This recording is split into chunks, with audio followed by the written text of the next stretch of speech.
నా సమయాన్నంతా కూడా మధ్యలో వాళ్ళే మాట్లాడుతున్నారు తప్పితే నేను ఒక నిమిషం మాట్లాడితే 10 నిమిషాలు వాళ్ళు మాట్లాడుతున్నారు అధ్యక్ష.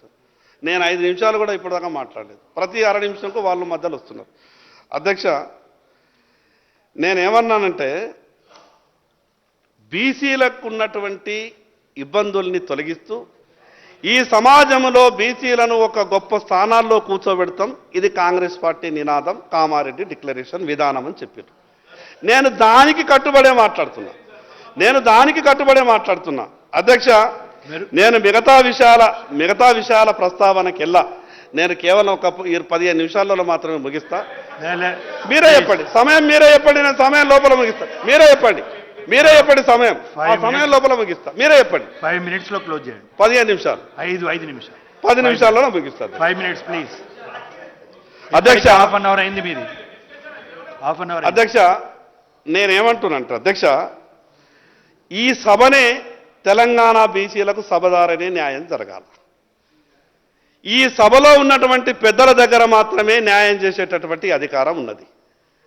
మాకు జరిగినటువంటి అన్యాయం చెప్తేనే కదా అధ్యక్ష మీ దృష్టికి వచ్చేది.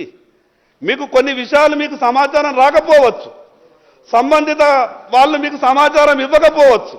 అందుకే మాకు తెలిసినటువంటి అన్ని విషయాల్ని, జరిగినటువంటి అన్ని అన్యాయాల్ని మీ దృష్టికి తీసుకొచ్చేటటువంటి ప్రయత్నం చేస్తున్నాం.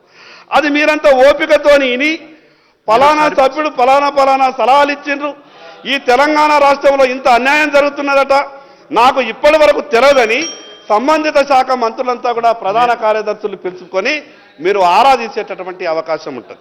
అందుకే మీరు సబ్జెక్ట్ కన్సర్న్ అండి. మధ్యన మళ్ళీ ఇవన్నీ మాట్లాడుతా అంటే మీ టైం.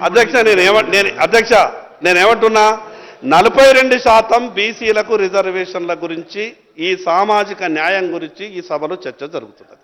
42% ఎందుకు ఇస్తున్నాం అధ్యక్ష? మేము అన్ని రకాలుగా వెనుకబడి ఉన్నామనే కదా, మాకు అన్యాయం జరిగిందనే కదా. ఈ 42% మేర్బాన్ ఎందుకైతున్నా అనుకున్నారు?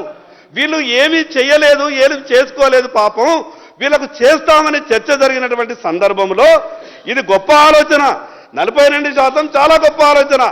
దానితో పాటు మిగతా విషయాలన్నీ కూడా మీ దృష్టికి తీసుకొచ్చేటటువంటి, మీ ద్వారా పెద్దల దృష్టికి తీసుకొచ్చేటటువంటి ప్రయత్నం మాత్రమే చేస్తున్నా అధ్యక్ష.